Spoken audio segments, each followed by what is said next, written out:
एगो बात कही हो मन बका देवघर हमरा साथे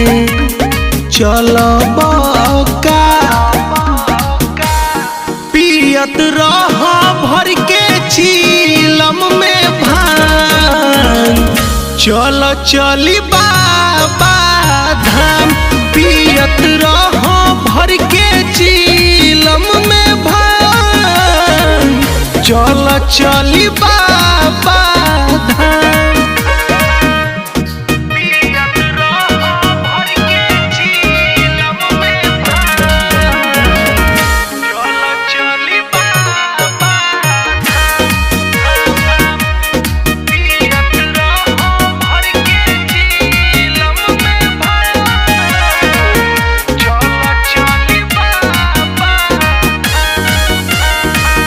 केतना हम करी भोले बाबा के बखान हो मन के श्रद्धा पूरा होई करी हो ध्यान हो बोलबम बोलत रह लागी नहीं घाम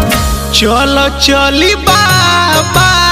धाम पियत रह भर के चीलम में भांग चल चली बाबा धाम। चल चली बाबा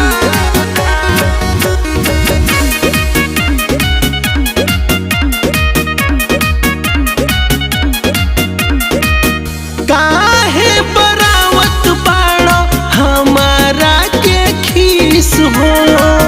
बात बात पकाड़ हो तारा एक गो फीस हो कैले पानी हम सगरो इंतजाम चल चली बाबा